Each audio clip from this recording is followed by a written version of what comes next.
Bonjour, bienvenue au JESFC 2018 sur le plateau de Cardio Online.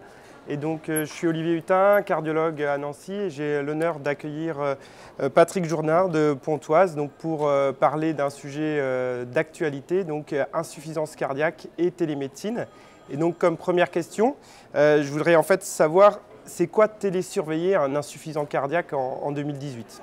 Alors la définition, c'est simplement de surveiller au domicile du patient, chez un patient qui n'est pas hospitalisé, des paramètres simples, par exemple comme le poids, mais ça peut être également d'autres critères associés. Alors ce qui est intéressant et qui fait l'actualité, c'est qu'il y a ce qu'on appelle un cahier des charges, une expérimentation nationale qui s'appelle ETAP et qui permet maintenant à chaque cardiologue libéral hospitalier de mettre en place de la télésurveillance de ses patients qui est financée, qui est suivie de façon officielle à l'échelon national. Ça nécessite par contre le suivi de patients et que ces patients vont bénéficier d'un programme qui associe suivi au minimum du poids, voire plus, et puis également un accompagnement thérapeutique pour que le patient il se sente éduqué, qu'il soit formé, qu'il comprenne tout l'intérêt de ce suivi. Alors, quelque part, on va dire, mais pour quels patients ? Eh bien, ces patients, c'est des patients qu'on a tous les jours. Soit des patients qui sortent d'une hospitalisation, soit des patients qui ont plus de 100 de BNP ou 1000 de NT-proBNP et qui ont bien sûr une insuffisance cardiaque, quelle qu'en soit la forme. Les critères d'exclusion sont très simples. C'est le patient qui refuse, le patient qui n'est pas compliant ou le patient qui n'a pas le droit à une sécurité sociale ou qui n'est pas avec un domicile fixe. Très simple. D'accord, ok. Et dans ce cadre-là, il y a une rémunération ? Comment ça se passe en fait ? Tout à fait. Ce qui est intéressant dans cet élément expérimental, c'est qu'il a pour but de créer un tarif qu'on appelle préfigurateur, pour savoir finalement combien ça coûte à l'État et quel est le bénéfice pour les patients. Alors, le tarif est très simple.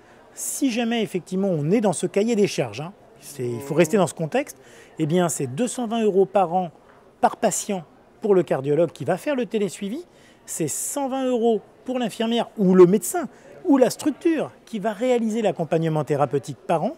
Et puis l'industriel lui-même va toucher 600 € par an pour fournir la solution, former le patient, récupérer les déchets et faire la maintenance. Et ça a été validé dans des études prospectives ou c'est en cours d'expérimentation ? Comment ces tarifs ont été validés en fait ? Ces tarifs sont basés sur une extrapolation ou en tout cas une analyse de la possible économie de santé. Et donc, pour avoir un coût neutre pour la société, il faut réduire de 20% les hospitalisations, de 5% les coûts de santé de l'insuffisance cardiaque. C'est quelque chose qui va être analysé par le SNIRAM, donc l'assurance maladie, et qui nous dira à terme qu'est-ce qu'on peut se payer pour améliorer la vie de nos malades.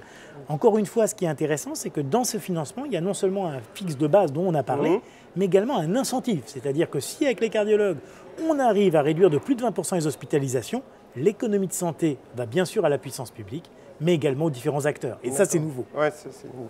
Et donc, moi, je suis cardiologue, j'ai ciblé mes patients. En pratique, si je veux commencer, comment ça se passe ? Eh bien, il suffit d'aller sur Google. Et sur Google, vous tapez Ministère de la Santé, télémédecine.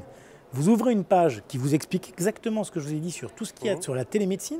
Et il y a un petit onglet à droite qui s'appelle Expérimentation étape. Vous cliquez dessus et vous irez à ce moment-là dans un menu qui va vous montrer, et de façon téléchargeable, les consentements des patients, les cahiers des charges, l'attestation que vous enverrez à votre ARS pour dire que vous faites de la télémédecine et que vous devrez également envoyer à votre assureur.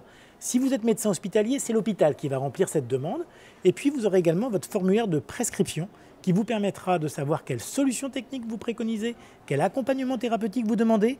Et en gros, c'est quoi ? J'allais dire, c'est 6 clics, ou plutôt 6 cases à cocher, une signature, vous envoyez ça par courrier et vous pouvez débuter.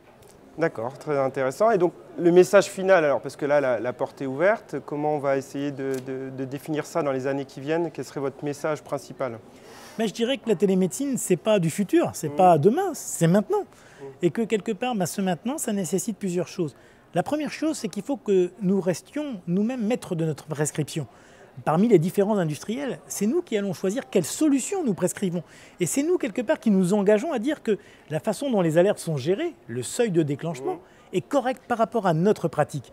Et j'allais dire, d'un cardiologue à l'autre, on pourra prendre des profils peut-être plus risqués, mais avec peut-être moins d'alertes, ou des profils plus sécurisés, avec peut-être plus d'alertes, mais au moins on est tranquille. Et quelque part, ce choix, comme nous l'avons pour nos prescriptions de médicaments, nos prescriptions d'IEC, nos prescriptions de bêta-bloquants, c'est pareil pour la télémédecine. C'est de se dire, je prends la solution qui me correspond. De même que dans ce cahier des charges, on vous dit au minimum le poids, mais vous pouvez y réajouter ce que vous voulez. On peut adapter, quoi. On peut totalement l'adapter. C'est vous qui êtes le maître du jeu.